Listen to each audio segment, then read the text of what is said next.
It was a Thursday evening, and I had come home earlier than usual. The meeting with the potential client got canceled at the last minute, leaving me with an unexpected chunk of free time. As I pulled into the driveway, I noticed that Laura's car was already there. A fleeting thought crossed my mind, maybe she had decided to take the evening off too. The house was unusually quiet when I stepped inside. Normally Laura would be in the kitchen, cooking or listening to one of her true crime podcasts.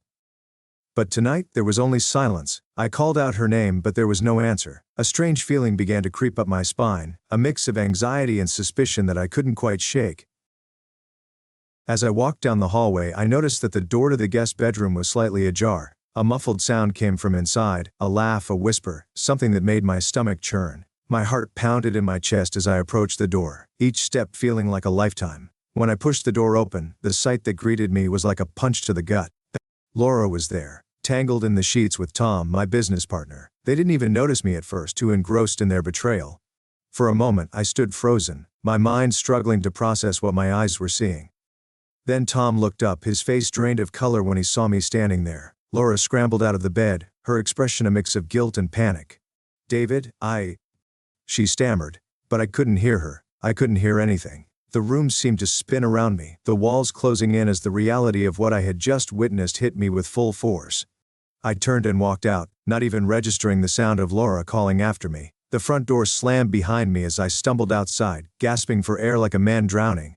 I had to get out of there, away from the house that had suddenly become a prison, away from the people I thought I could trust. For hours I drove aimlessly, my mind replaying the scene over and over. The way Laura had looked at him, the sound of their laughter, each memory cut deeper than the last. I tried to tell myself that this was something I could forgive, that I could move past it for the sake of our marriage, for the life we had built together.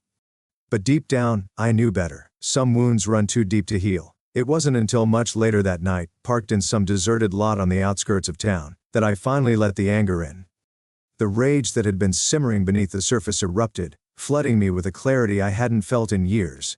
I wasn't just angry at Laura, I was angry at myself for not seeing it sooner, for being so blind. And as the anger grew, so did something else, a desire for revenge. I didn't want to just leave it behind. I wanted to make them pay, both of them, and as I sat there in the darkness, a plan began to form in my mind. I would find a way to destroy Tom. Not physically, I didn't need that kind of trouble. No, I would hit him where it hurt the most, his reputation, his career, his life.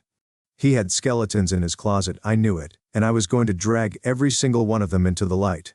As for Laura, well, she'd have to live with the consequences of her choices. Just like Tom, by the time I finally headed home, the rage had cooled into something more precise, more focused. I didn't need to shout or throw things. I just needed to wait for the right moment, the right opportunity, because one way or another, justice would be served. The days that followed were a blur of numbness and routine.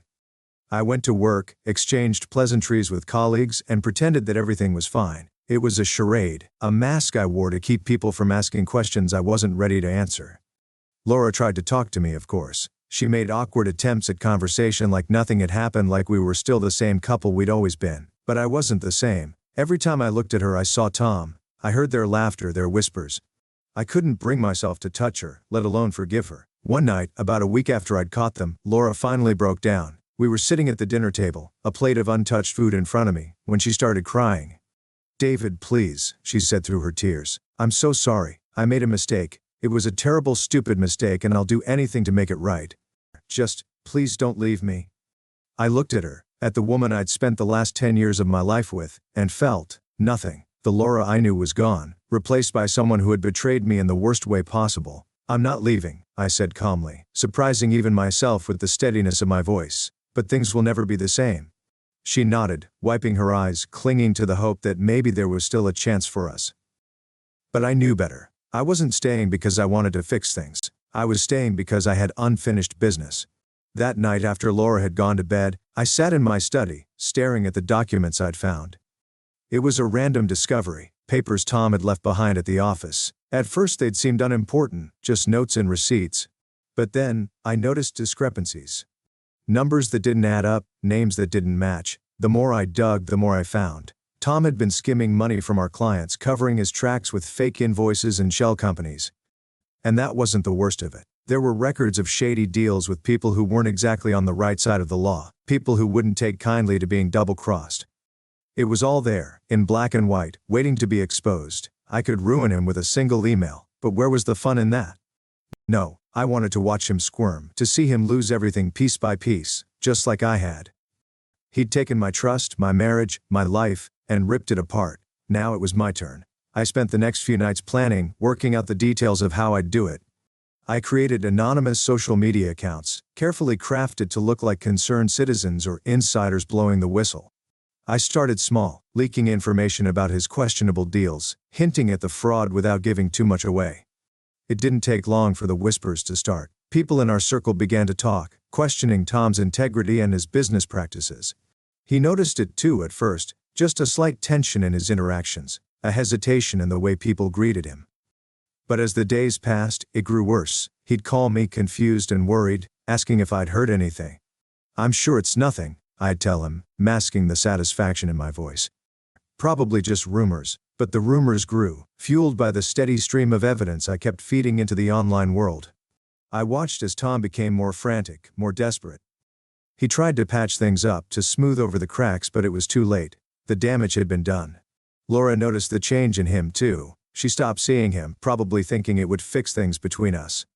It didn't, and then came the day when Tom's world finally started to crumble. It was a Monday morning when the news broke. One of the bigger outlets had picked up on the story, a deep dive into his fraudulent activities, complete with damning details and anonymous sources. It spread like wildfire, and by noon, everyone in the industry was talking about it. I sat in my office, watching the fallout from a safe distance. Calls flooded in, clients pulled out of deals, and partners demanded explanations. Tom's face flashed across my computer screen, his photo next to the headline, his expression one of disbelief and fear. I felt a strange sense of calm wash over me as I read the article, knowing that this was only the beginning. Tom was about to lose everything, and I was going to make sure he knew exactly why. As I leaned back in my chair, a thought crossed my mind. Was this justice or revenge?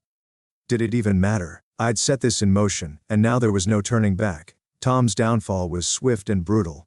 By the end of the week, he was practically a ghost. His usual confident swagger was gone, replaced by a look of desperation that only deepened as more people distanced themselves from him.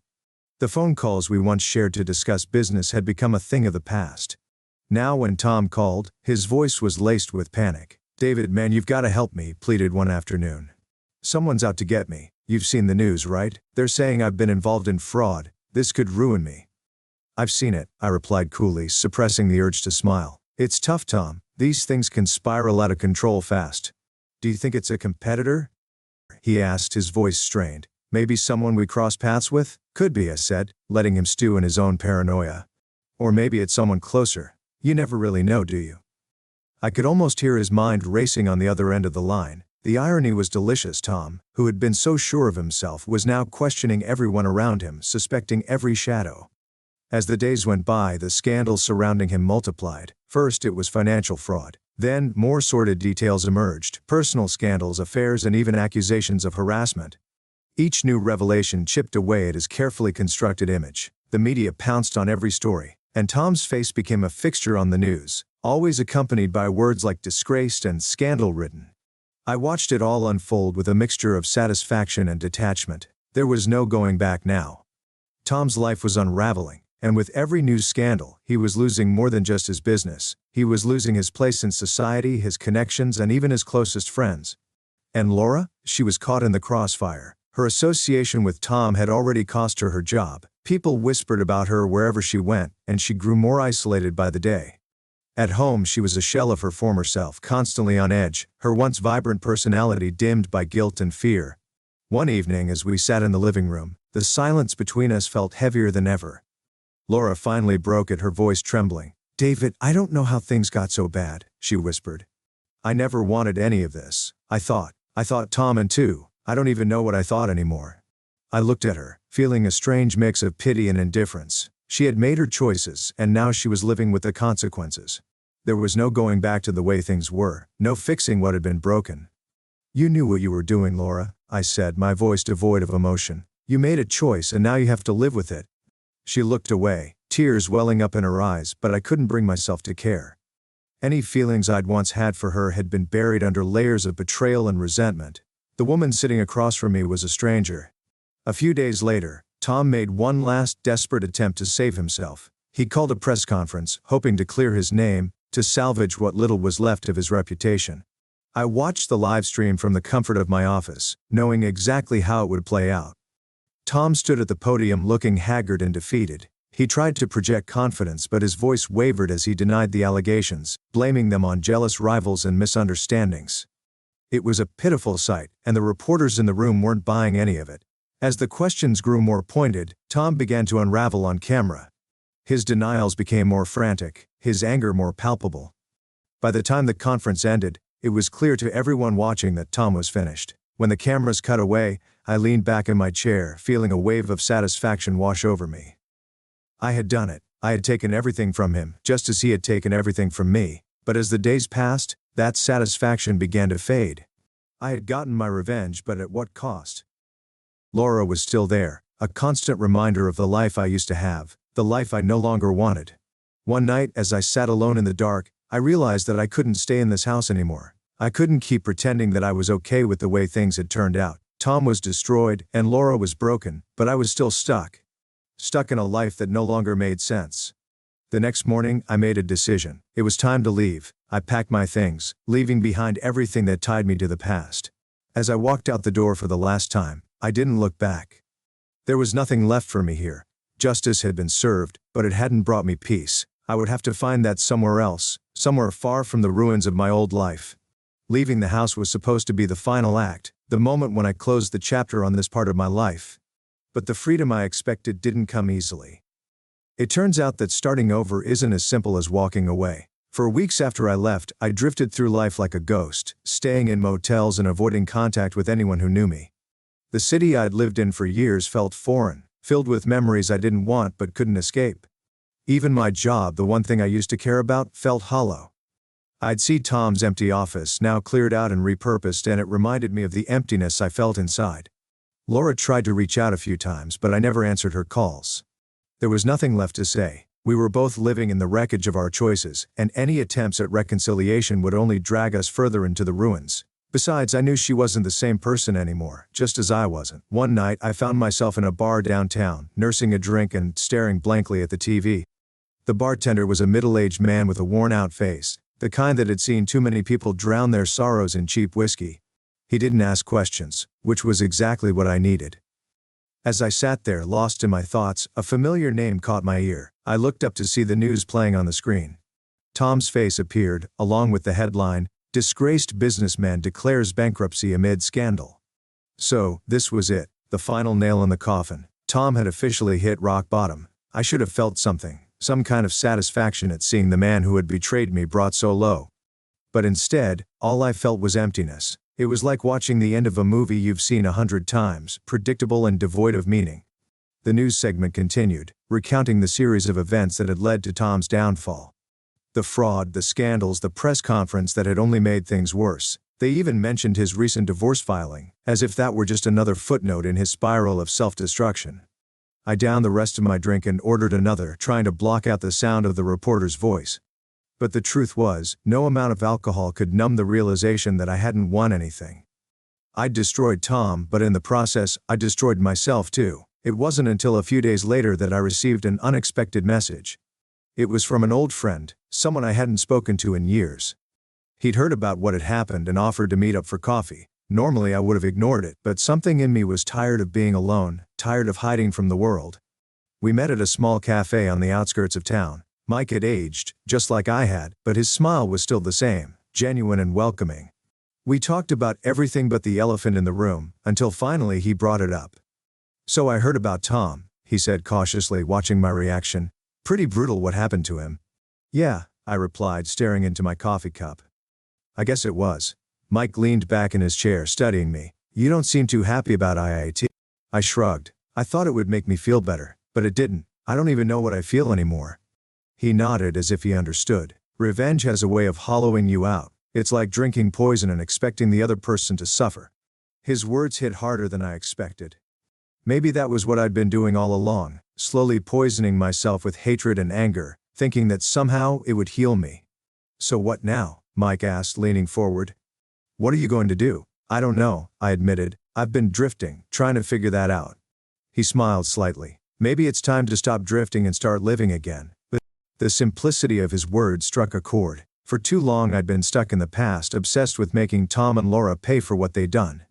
But that obsession had cost me my own peace, my own life. Over the next few weeks I started to take small steps forward. I found a new place to live, far from the house that held too many memories. I reconnected with old friends, people I hadn't spoken to in years because I'd been too consumed by work and my own problems.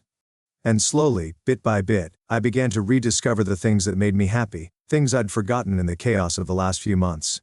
One day I even picked up my old sketchbook. It had been years since I'd drawn anything, but as I sat down with a pencil in hand, the lines started to flow effortlessly.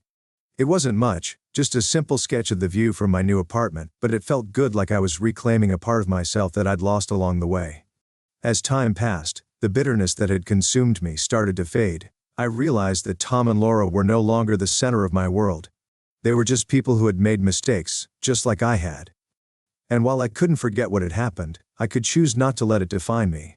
In the end, my revenge hadn't given me the closure I'd sought. But it had forced me to confront the emptiness inside, to see that true healing couldn't come from someone else's suffering. It had to come from within, and so I began the slow, uncertain process of rebuilding my life, one day at a time. A month after I started sketching again, I found myself standing in front of an empty canvas. The blank space both terrified and excited me. I hadn't painted in years, not since life became too busy, too complicated, too weighed down by expectations.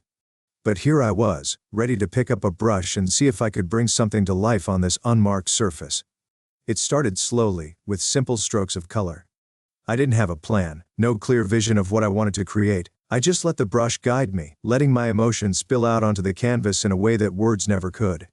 The anger, the betrayal, the emptiness, it all bled into the paint, mixing with something new, something that had been missing for a long time: hope. The first painting was dark, full of heavy strokes and sharp lines.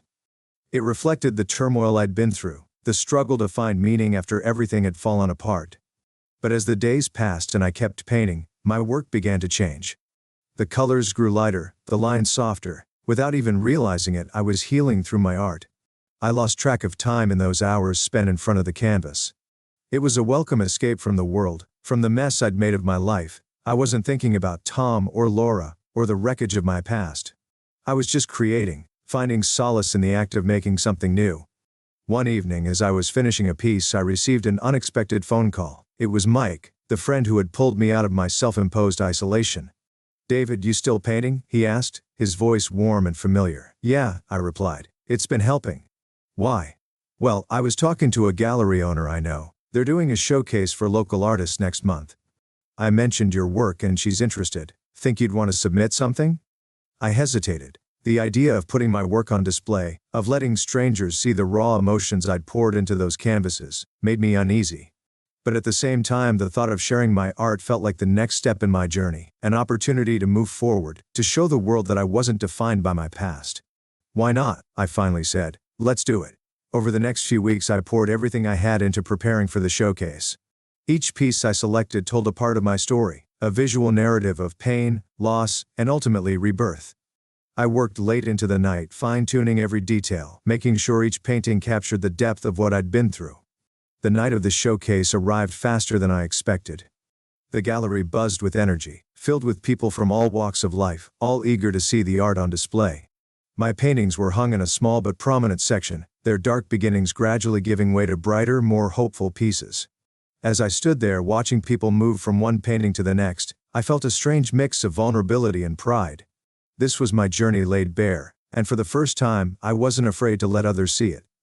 Throughout the night I received compliments, questions, and even offers to purchase my work, but what mattered most to me was the sense of connection I felt with those who stopped to look at my art.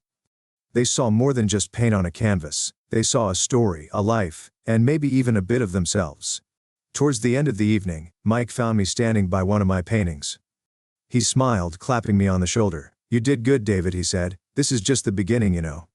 You've got something special here." "Thanks, Mike," I replied, feeling a warmth that had been absent for far too long. "I didn't think I'd ever get back to this place." He nodded, his eyes scanning the room. "Life has a way of surprising you." Sometimes it tears you apart, but other times, it gives you a chance to rebuild. As the night wound down, I took a moment to step outside for some fresh air. The cool breeze felt good against my skin, a reminder that I was alive, that I'd survived the storm. I realized then that my journey wasn't over, it was just beginning. I'd found my way back to art, back to a part of myself that I'd lost along the way. And while the scars of the past would always be there, they no longer controlled me. They were just part of the story, woven into the fabric of who I was becoming. For the first time in a long time, I felt a sense of peace, not because everything was perfect, but because I knew I was on the right path. My life, like my art, was still a work in progress. And that was enough. A few weeks after the gallery showcase, I started to find my rhythm again. Life had settled into a new normal. One that revolved around my art, my newfound circle of friends, and the slow, steady rebuilding of my sense of self. The bitterness and anger that had once consumed me were fading, replaced by a cautious optimism about the future. But just when I thought I had left the past behind, it came crashing back into my life in the most unexpected way. I was at a coffee shop downtown, one of those artsy places that had become my go-to spot for sketching and people watching. The place was buzzing with activity, students typing away on laptops, couples engaged in deep conversations, and a barista calling out names over the hum of conversation. I was focused on a rough sketch of a cityscape when I heard a familiar voice behind me, one that sent a chill down my spine. "David?" I turned slowly, my heart skipping a beat. It was Laura. She stood there looking uncertain, a to-go cup in her hand. Her hair was shorter than I remembered, and there were dark circles under her eyes, but she was still unmistakably her. For a moment, neither of us said anything. The last time we had spoken, I had walked out of our house and out of her life. Now here she was, standing in front of me like a ghost from the past. "Laura," I finally said, my voice steady but distant, "what are you doing here?" She hesitated, glancing around the crowded cafe before sitting down across from me. "I didn't expect to run into you. I've been meaning to reach you out." "Why?" I asked, keeping my tone neutral. "What's left to say?" Laura took a deep breath as if gathering the courage to speak.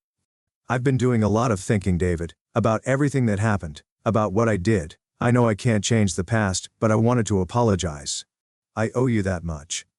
I studied her face, searching for any signs of insincerity, but all I saw was a woman who had been through her own personal hell. Her affair with Tom had cost her more than just our marriage, it had cost her everything she once held dear. "Apologies don't change what happened," I said, my voice softer than I intended, "but I appreciate you saying it." Laura nodded, looking down at her coffee cup. "I know I hurt you, David, and I know I can't make that go away, but I've been trying to rebuild my life too. After everything with Tom, well, it's been hard." I didn't need to ask for details. I had followed the news closely enough to know that Tom had lost everything, and that Laura had been dragged down with him. Whatever life she had envisioned with him had crumbled to dust. "I'm not here to ask for forgiveness," she continued. I wanted you to know that I've been working on myself, trying to understand why I did what I did, and how I can be better."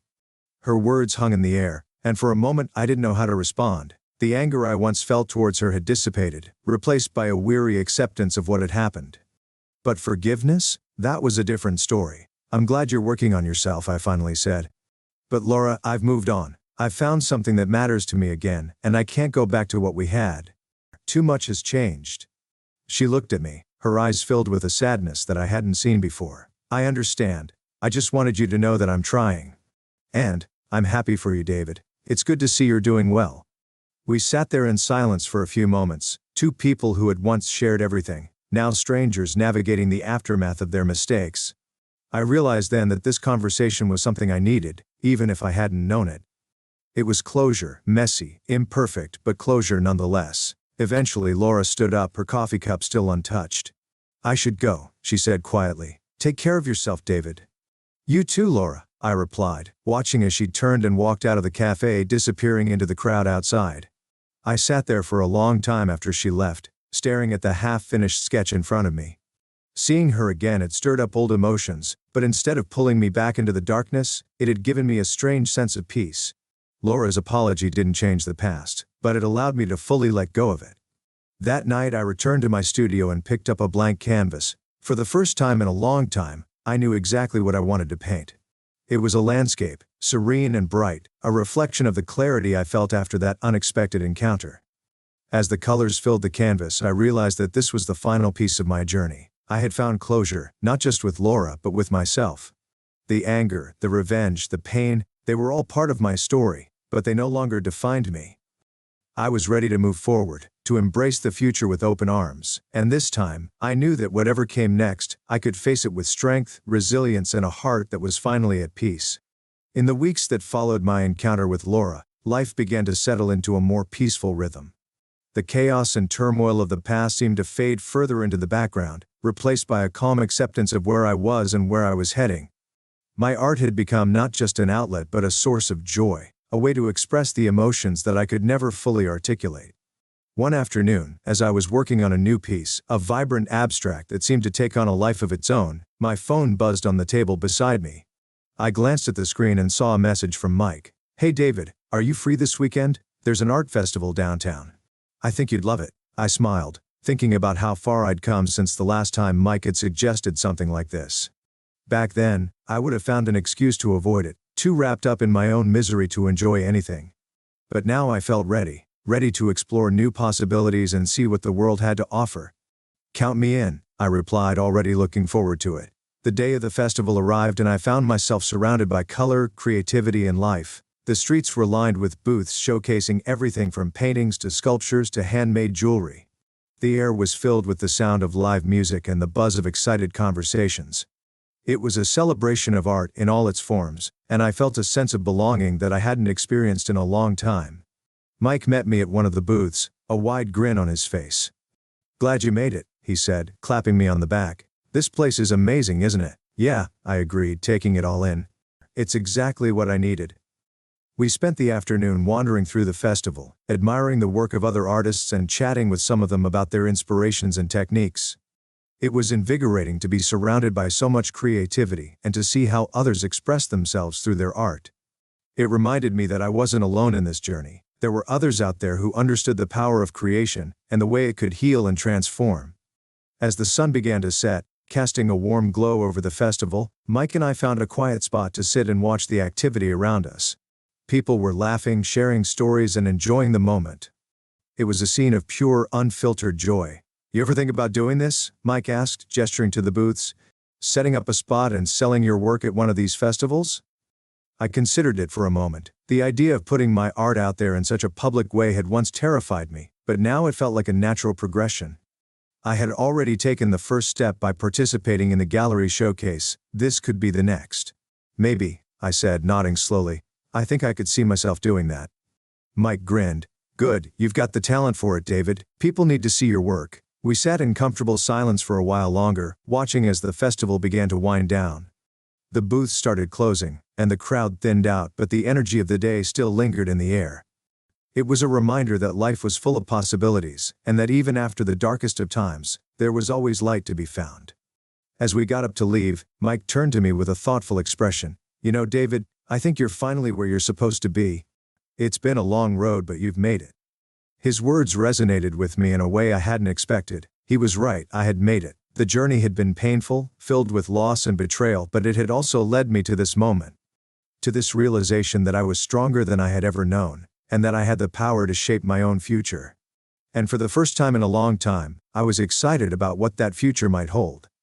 Over the next few months, I threw myself into my art with renewed passion. I experimented with new techniques, played with different styles, and let my creativity guide me. My work began to evolve, reflecting the changes I had undergone in my own life. Each piece felt like a step forward, a declaration of who I was becoming. I also started making plans to participate in more art events and festivals. The idea of sharing my work with others, of connecting with people who appreciated the stories behind the paintings, filled me with a sense of purpose. I realized that my art wasn't just for me anymore. It was for everyone who had ever struggled, who had ever felt lost, and who needed a reminder that there was always a way forward. One day, as I was preparing for an upcoming festival, I received an email from the gallery owner, who had featured my work in the showcase. She was organizing another event, this time with a focus on artists who had overcome personal challenges. She wanted me to be part of it. I read the email twice, a smile spreading across my face. This was more than just another opportunity to display my art. It was a chance to share my story, to show others that healing was possible, and that there was beauty to be found even in the most difficult of journeys. I replied with a simple, Yes, I'd love to participate. As I clicked send, I felt a sense of contentment wash over me. The pain of the past no longer had a hold on me. I was free to create, to live, to explore all the possibilities that lay ahead, as I stood in my studio, surrounded by the canvases that told the story of my journey. I realized that I had found something even more important than revenge or closure. I had found peace, and that was enough. The gallery was buzzing with anticipation as people wandered through, admiring the work of artists who, like me, had found a way to turn their pain into something beautiful. This wasn't just another art event, it was a celebration of resilience, a testament to the power of creation in the face of adversity. I had a few pieces on display, each representing a different chapter of my journey, but tonight felt different. There was a weight in the air, a sense that something was about to shift. I was standing near one of my paintings, a piece that had become a personal favorite. A blend of deep blues and fiery reds, depicting a landscape on the verge of dawn. It symbolized the transition from darkness to light, the moment when night surrenders to day. People had been drawn to it all evening, commenting on the intensity of the colors and the emotion behind the brushstrokes. As I spoke with the couple admiring the piece, I noticed a familiar figure at the entrance of the gallery. For a second, I thought my mind was playing tricks on me, but as the figure moved closer, my breath caught in my throat.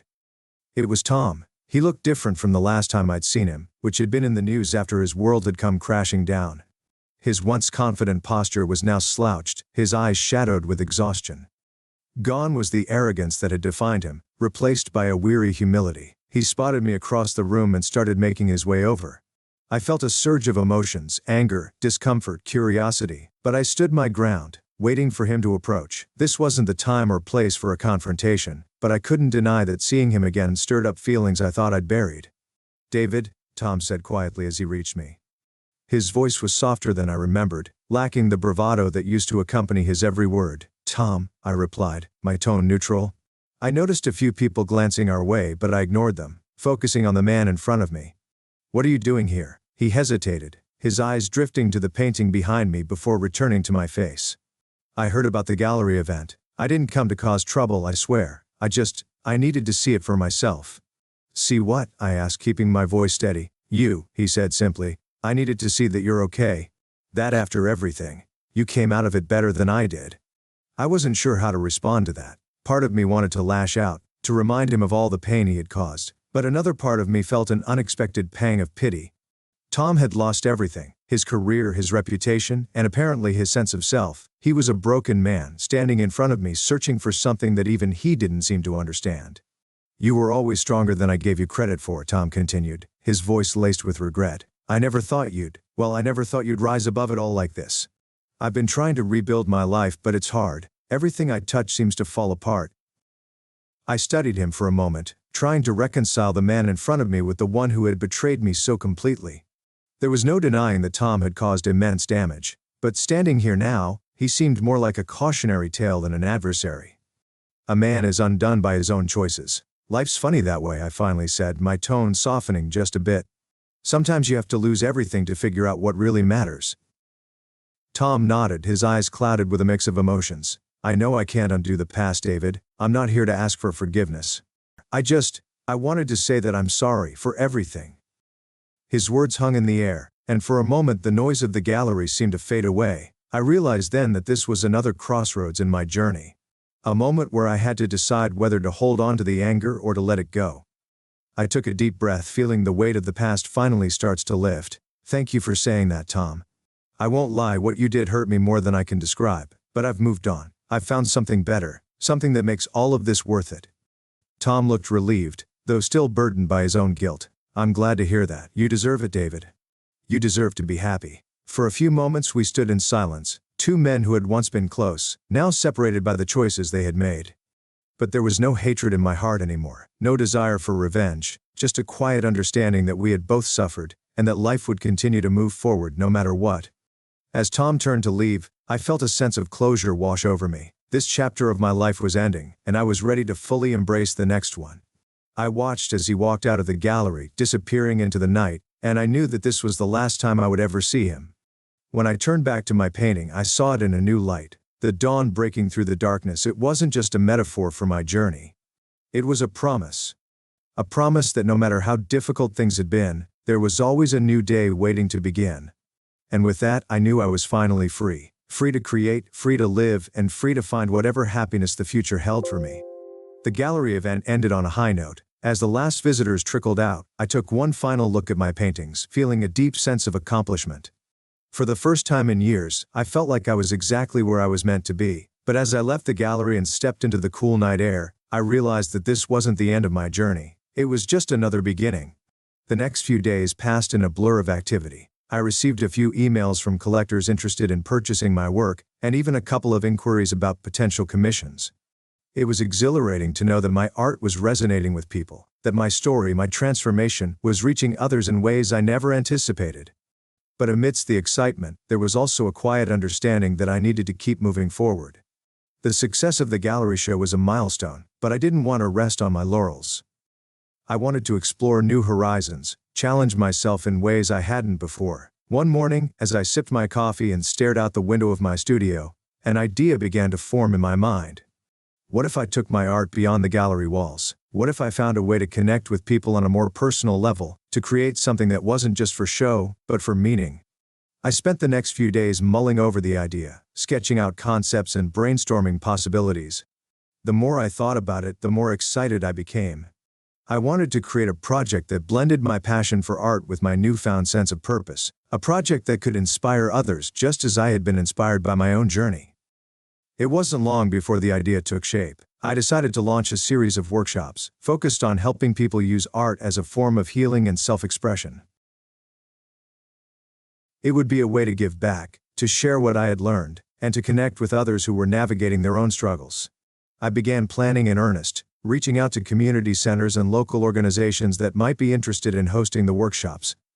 I was surprised by the enthusiastic response I received. People were eager to collaborate, to bring this idea to life. It seemed that I wasn't the only one who saw the value in what I was offering. The first workshop took place a few weeks later in a small, sunlit room at a community center downtown. There were about a dozen participants, each with their own reasons for being there. Some had faced personal loss, others were dealing with the stresses of everyday life. But all of them were looking for a way to channel their emotions into something positive. I started the session by sharing my own story, explaining how art had become my lifeline during one of the darkest periods of my life. I could see the recognition in their eyes, the understanding that came from shared experience. It was a powerful moment, one that reminded me why I had embarked on this new path. As the participants began to work on their own pieces, I moved around the room, offering guidance and encouragement. It was incredible to see how quickly they became absorbed in their work, how the act of creation seemed to bring them a sense of calm and clarity. Some were hesitant at first, unsure of their abilities, but as the session progressed, I could see their confidence growing.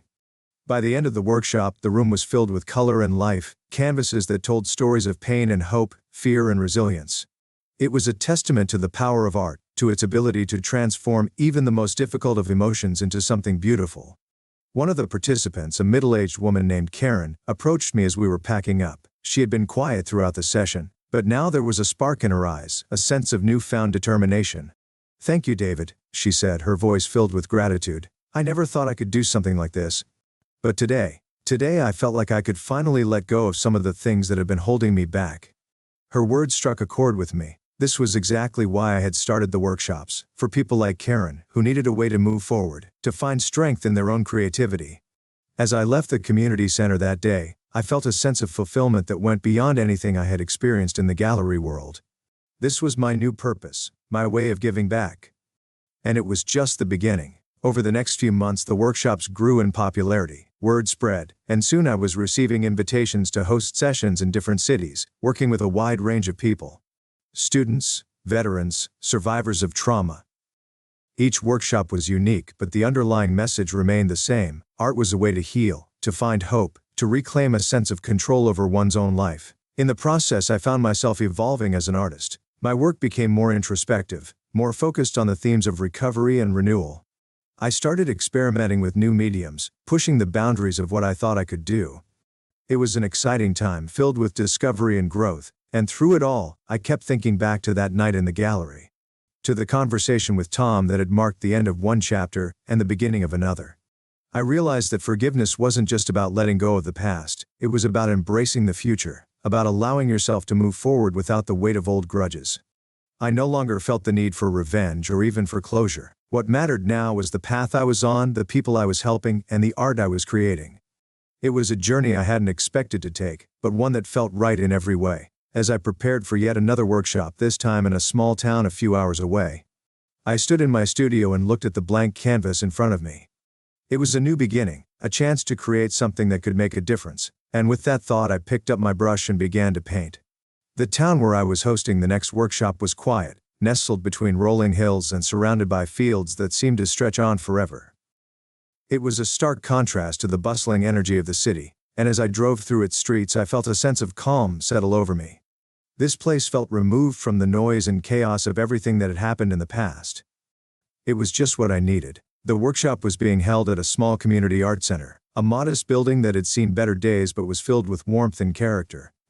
Inside, the walls were adorned with local artists' works, simple heartfelt pieces that spoke to the soul of the town. As I set up for the session, I found myself drawn to one painting in particular, a serene landscape of the very hills I had driven past, captured in soft pastel hues.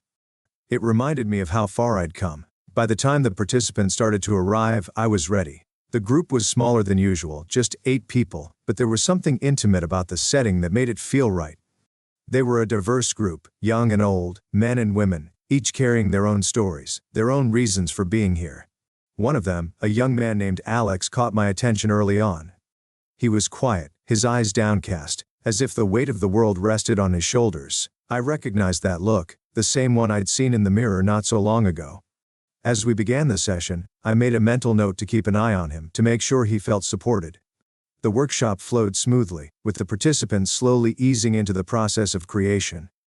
I could see the tension in their faces begin to soften as they lost themselves in their work, their hands moving instinctively across the canvases.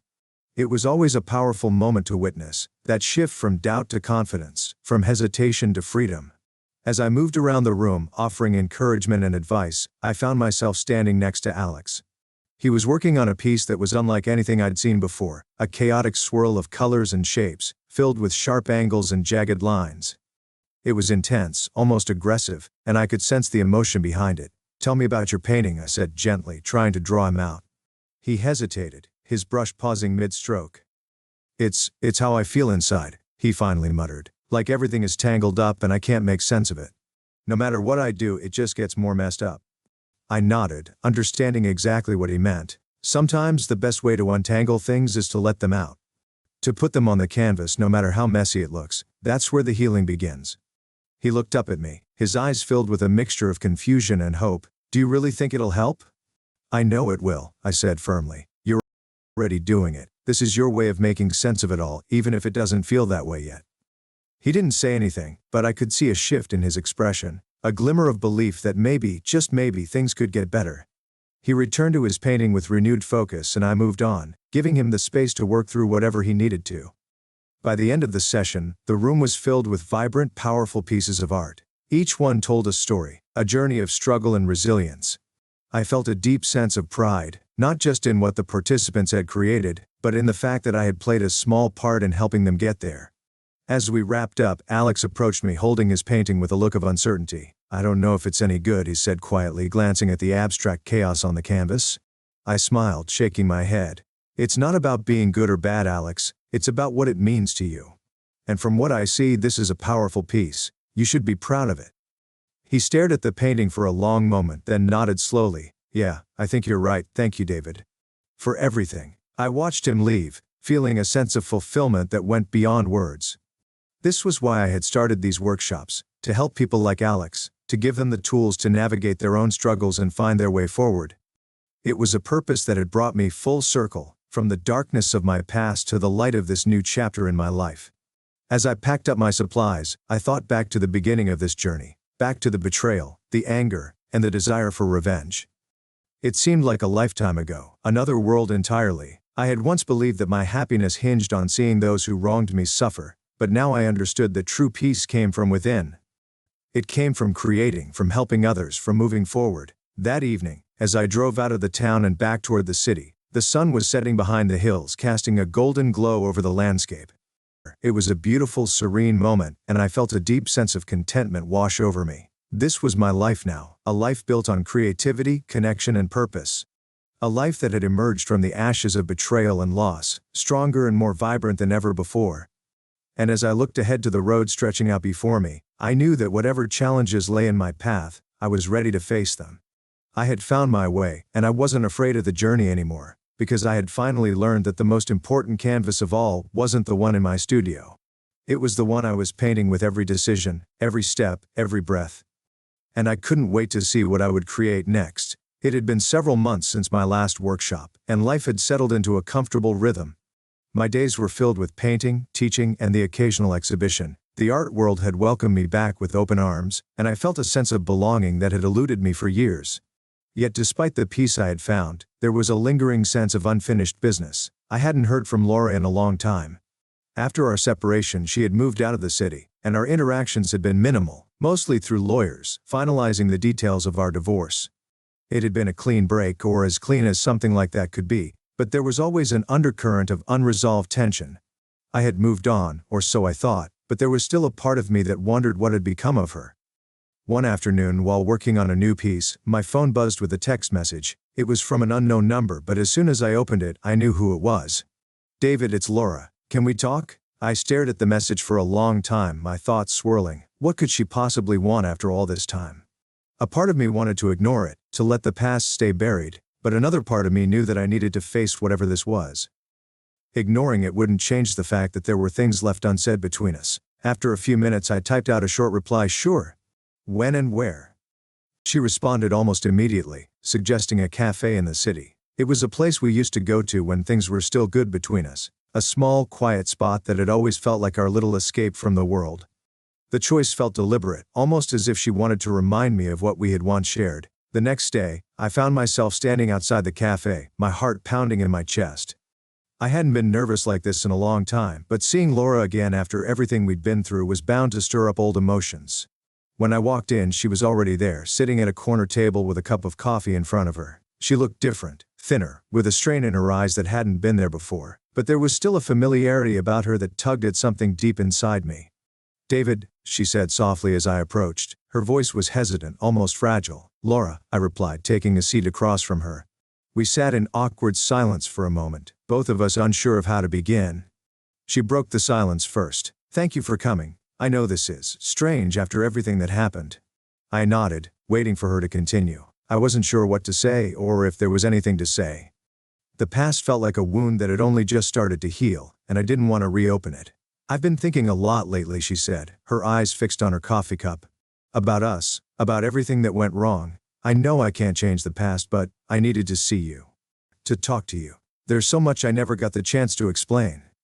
I took a deep breath, steadying myself. "You don't have to explain, Laura. What's done is done. We both made choices and we have to live with them." She looked up at me, her eyes filled with regret. "I know, but I've been carrying this guilt around, and I can't seem to shake it. I hurt you in ways I never imagined, and I can't move forward until I make things right." I wasn't sure what she expected me to say. Forgiveness wasn't something I had given lightly, and while I had found peace in my own way, I wasn't sure if I could offer her the closure she was seeking. "I've made my peace with it," I said carefully. "I've moved on, Laura. My life is in a good place now." She nodded, her expression unreadable. "I'm glad to hear that. Truly I am, but I guess I just needed to hear it from you. To know that you're okay." "I am," I replied, though there was a part of me that still felt the sting of what had happened. "But what about you? Are you okay?" She hesitated, her eyes drifting to the window. "I don't know. I thought I was, but lately I've been feeling lost. After everything with Tom, well, you know how that ended. I've been trying to rebuild, but it's not easy. I thought I wanted something different, but now, I'm not so sure anymore." There was a vulnerability in her words that I hadn't heard in a long time. It reminded me of the woman I had once loved, the one who had shared my hopes and dreams before everything fell apart. "I can't tell you what to do, Laura," I said gently, "but I know that finding your way isn't something that happens overnight. It takes time, and sometimes, it takes letting go of the past." She looked at me, her eyes searching mine. "Do you think we could ever? Is there any chance that?" I shook my head before she could finish. "No, Laura. That part of our lives is over. We've both changed too much. I don't think we could ever go back to what we were." She sighed, a mixture of disappointment and acceptance crossing her face. "I figured you'd say that. And you're right, I guess I needed to hear it out loud." We sat in silence for a few moments, the weight of everything unsaid hanging between us. It was a bittersweet moment, filled with the echoes of what could have been but never would be. "I'm glad we talked," she finally said, her voice soft. "I think I needed this closure." "So did I admitted, surprised at how true the words felt. "Take care of yourself, Laura. I hope you find what you're looking for." "You too, David," she replied with a sad smile. "I'm glad you've found your way." With that, she stood up, leaving a few bills on the table before walking out of the cafe. I watched her go, feeling a strange sense of relief wash over me. The chapter with Laura was finally closed, and I knew that it was for the best. As I finished my coffee and prepared to leave, I felt a new sense of clarity. The past no longer held the same power over me. I had faced it, confronted it, and come out stronger on the other side. And now I was ready to embrace whatever came next, with an open heart and a blank canvas waiting to be filled. The conversation with Laura lingered in my mind for days after our meeting. It wasn't just the closure that felt significant, it was the realization that I had truly moved on. There was no more anger, no more regret, just a quiet acceptance of the past and a readiness to step into the future. My life had taken a turn I never anticipated, and as I stood in my studio, surrounded by unfinished canvases and scattered sketches, I felt a renewed sense of purpose.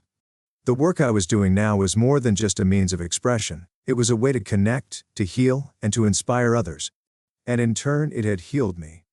One morning, as I was sipping my coffee and gazing out the window at the early light filtering through the trees, I received an unexpected email. It was from a major art curator based in New York, someone whose name carried weight in the industry. She had seen my recent work online and was interested in discussing a potential solo exhibition at one of the city's most prestigious galleries. I stared at the email, disbelief giving way to excitement. A solo exhibition in New York. It was the kind of opportunity that artists dream of, the kind of recognition that could propel a career to new heights. But more than that, it was a validation of everything I had been working toward, a sign that I was on the right path. I replied immediately, expressing my interest, and within days we had a phone call scheduled. The curator, a woman named Evelyn Reed, was direct and enthusiastic. She loved the raw emotion in my work and the way it captured both pain and transformation. She wanted to feature my latest series, a collection of abstract pieces inspired by my journey of healing and renewal. As we discussed the logistics of the exhibition, I couldn't help but feel a sense of pride. This was the culmination of years of struggle, of rebuilding myself from the ground up, and now I was ready to share that journey with the world. The months that followed were a whirlwind of preparation. I threw myself into my art with a passion I hadn't felt in years, creating new pieces that pushed the boundaries of what I thought I was capable of.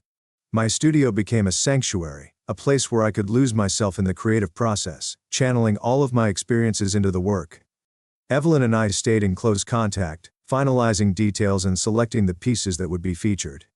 The exhibition was set to open in the spring, and as the date drew closer, the anticipation built. I knew that this was more than just a show, it was a statement, a declaration of who I had become. Finally, the day arrived. The gallery was buzzing with energy as people streamed in, eager to see the work that had drawn so much attention.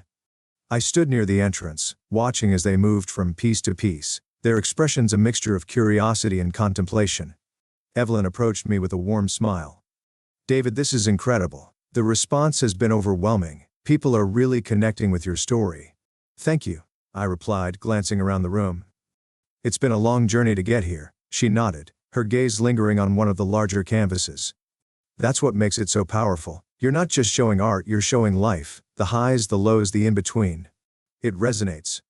As the evening wore on, I found myself surrounded by a steady stream of visitors, critics, collectors, fellow artists. They all had questions, comments, observations. Some spoke of the technical aspects of my work, while others shared personal stories, connecting my art to their own experiences. It was humbling to see how deeply my work had touched people. But amidst the crowd there was one face that stood out. A young woman, maybe in her early 20s, stood in front of one of my paintings, her eyes fixed on the swirling colors and bold strokes. There was something in her expression that mirrored my own journey, a mix of pain and hope, of searching and finding. I approached her quietly, not wanting to disturb her moment of reflection. She glanced at me as I neared, recognition flickering in her eyes. "This piece," she said softly, gesturing to the painting. It feels like it's speaking to me, like it's telling my story." I smiled, nodding. "That's the beauty of art. It can be personal to each person who sees it. What does it say to you?" She hesitated, then took a deep breath. "It's about letting go, About realizing that you can't control everything, and that sometimes the only way forward is to accept what's happened and find a way to move on. Her words hit home, echoing my own thoughts. That's exactly what I hope to convey, I said. It's a journey we all go through in one way or another. She looked at me, her eyes brimming with gratitude. Thank you for creating this. It's helped me more than you can imagine. As she walked away, I stood there for a moment, letting her words sink in. This was why I created art, not for fame or recognition, but for moments like this, moments where my work could make a difference, could help someone find their own way forward. As the evening drew to a close, I took one last walk through the gallery, absorbing the energy of the space. This exhibition had been a turning point for me, a culmination of everything I had worked for. But it wasn't the end, just another step in a journey that would continue to unfold. Outside, the city lights sparkled against the night sky, and I felt a sense of calm wash over me. The past was behind me, and the future was wide open, filled with possibilities I had yet to explore. I knew there would be challenges ahead, as there always were. But I was ready for them, stronger, wiser, and more at peace with who I was. As I walked through the streets of New York, the sounds of the city surrounding me, I realized that this was a new dawn.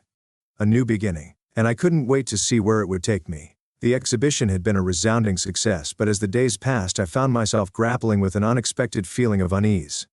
Despite the triumph, despite the validation of my work, there was still something gnawing at the edges of my consciousness, something unfinished. I tried to push it aside, burying myself in the next project, but it wouldn't let go. It wasn't until one evening, as I sat alone in my studio, that I realized what it was, Tom. For all the satisfaction I had found in my art, for all the closure with Laura, the part of me that had sought revenge on Tom hadn't fully healed. It wasn't enough to have exposed him, to watch his life unravel. There was still a darkness inside me, a part of myself that had been consumed by hatred and bitterness. And until I faced that, I knew I wouldn't be free. I wasn't sure what I expected to find when I started looking into Tom's life again. Maybe I wanted to see how far he had fallen, to convince myself that he had paid the price for his actions. But as I dug deeper, I discovered that things hadn't turned out the way I had imagined. Yes, Tom had lost his business and his reputation, but he had managed to land on his feet, barely. He was working in a smaller firm now, far from the heights he once commanded, but he was still making a living. What struck me more, though, was the change in his personal life. After Laura had left him, he had spiraled into a period of self-destruction, drinking heavily and pushing away those closest to him. But somehow, he had managed to pull himself back from the brink. He had started attending therapy, reconnecting with his family, and even doing volunteer work at a local shelter. It wasn't the outcome I had expected. In some twisted way, I had wanted to see him suffer, to know that he was as broken as I had once been. But instead, I found a man who was trying, imperfectly perhaps, but trying to rebuild his life. And that made me question everything. I found myself walking through the streets one evening, the crisp autumn air biting at my skin as I wrestled with my thoughts. Had my revenge been worth it? Had it truly brought me peace, or had it simply kept me chained to the past? Tom was no longer the man who had betrayed me, just as I was no longer the man who had sought vengeance. We had both changed, and both been forced to confront our demons, and yet, here I was, still holding on to the anger that had driven me for so long. I knew what I had to do, even if it went against every instinct I had. I had to face Tom, not as an enemy, but as someone who had been a part of my life, someone who had shaped my journey in ways I hadn't wanted to admit. It wasn't easy to track him down. He had become a more private person, avoiding the social circles he had once thrived in. But after a few weeks of searching, I found him. He was volunteering at a soup kitchen on the other side of the city, a far cry from the luxurious life he had once led.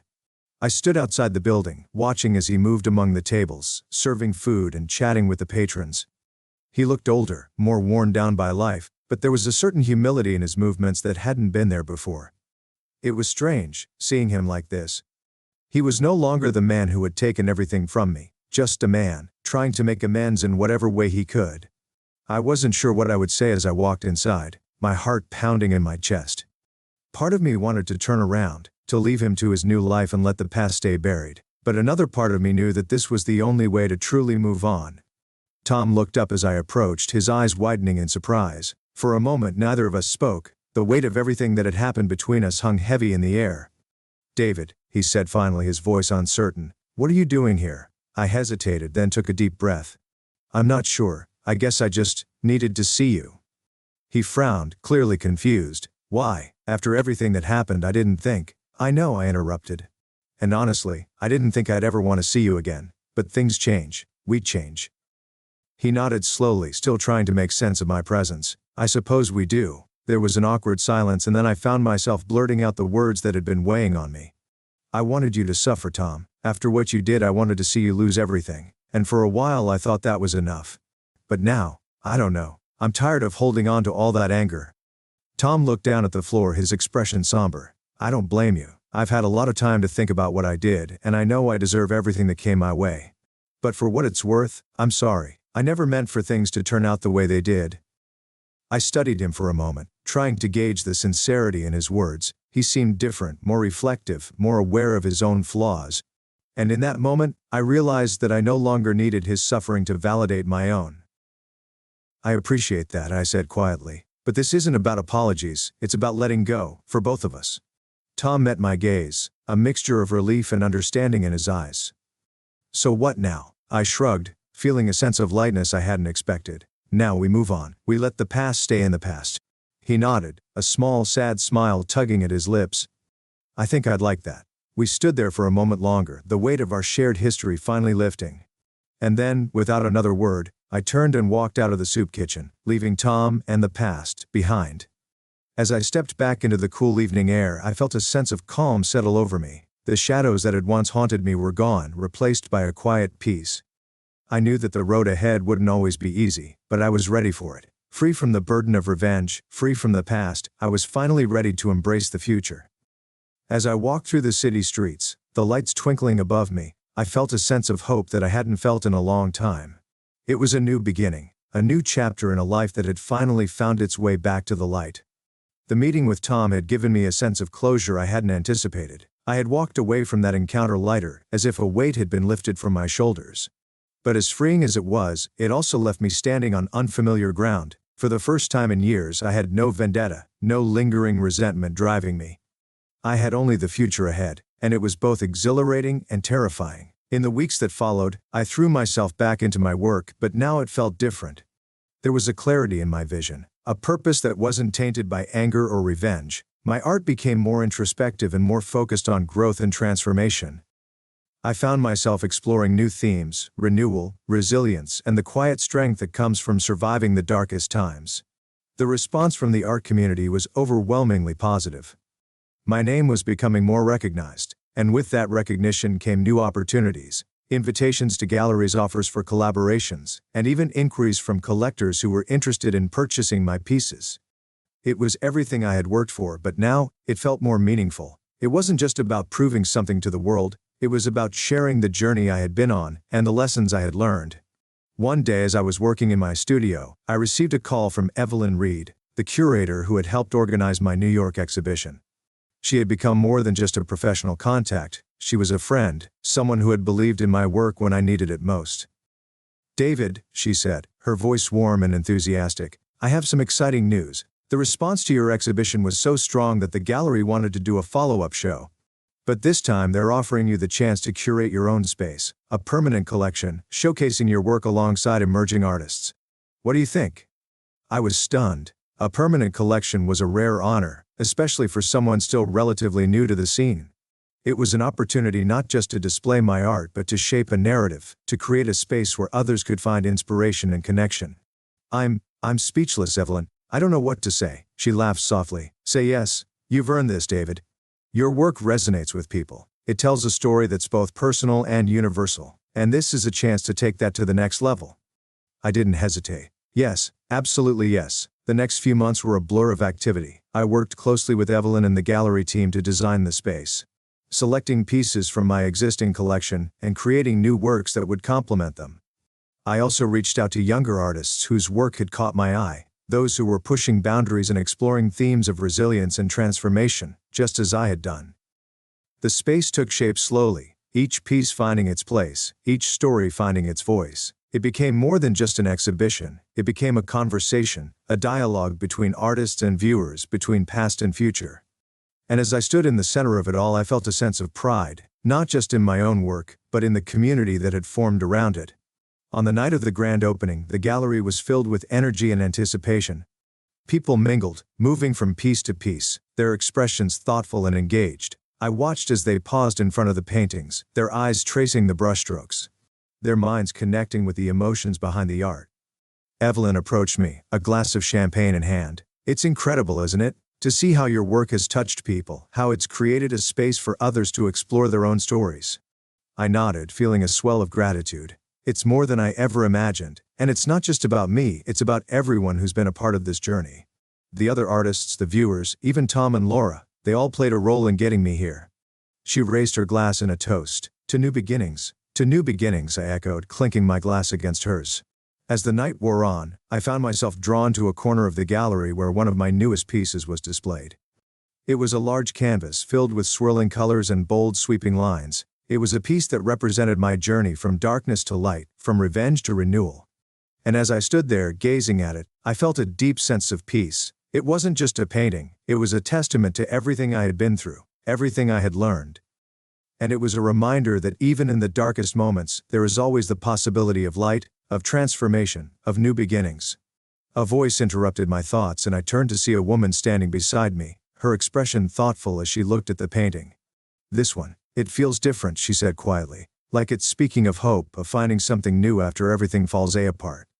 I smiled, nodding. "That's exactly what it's about. It's about the journey we all go through, finding our way out of the darkness and into the light." She looked at me, a small smile tugging at her lips. "Thank you for creating this. It's helped me see things in a new way." As she walked away, I realized that this was the true power of art, not just to express, but to connect, to inspire, to heal. As I stood in that gallery, surrounded by the work of so many talented artists, I knew that I was exactly where I was meant to be. The night eventually came to a close, the gallery emptying out as the last of the guests trickled away. I lingered, taking one final walk through the space, letting the quiet settle over me. This was the culmination of everything I had worked for, everything I had fought for. And yet, it was only the beginning. As I stepped out into the cool night air, I felt a sense of calm wash over me. The city stretched out before me, alive with possibilities. And for the first time in a long time, I felt ready to embrace whatever came next, to continue the journey, to keep moving forward. Because that's what life is, a series of new beginnings, each one leading us closer to who we're meant to be. And as I walked through the streets of New York, I knew that this was just the start of something extraordinary. Months passed since the opening of my permanent collection, and life began to settle into a new rhythm. The buzz from the exhibition eventually quieted, replaced by a steady stream of commissions and gallery requests. My days were filled with creating, mentoring younger artists and collaborating on projects that I never would have imagined possible when this journey first began. But there was something else too, something more profound. I had found peace, not just in my art but in myself. The bitterness and anger that had once consumed me were gone, replaced by a sense of contentment that felt almost foreign after all those years of turmoil. One crisp autumn morning, I received an unexpected email. It was from Laura. We hadn't spoken since our last conversation in the kitchen of our old home, and seeing her name in my inbox stirred a mix of emotions. Curiosity, apprehension, and, oddly enough, relief. I opened the message, subject, reaching out. "David, I hope this message finds you well. It's been a long time and I've thought about writing to you often, but I wasn't sure how to start. I've been following your work from a distance, and I wanted to say that I'm proud of you. What you've accomplished, it's incredible. I never doubted your talent, but seeing how you've transformed it into something so powerful. It's inspiring. I'm not writing to dredge up the past or ask for forgiveness. I know we've both moved on, and I'm grateful for that. But I also wanted to let you know that I've changed too. After everything that happened, I took a long, hard look at myself. I realized that I had been running from my own fears and my own insecurities, and that's what led me to make the mistakes I did. I'm not excusing what I did, but I want you to know that I've learned from it. I'm in a better place now, and I hope you are too. If you're open to it, I'd like to meet for coffee sometime.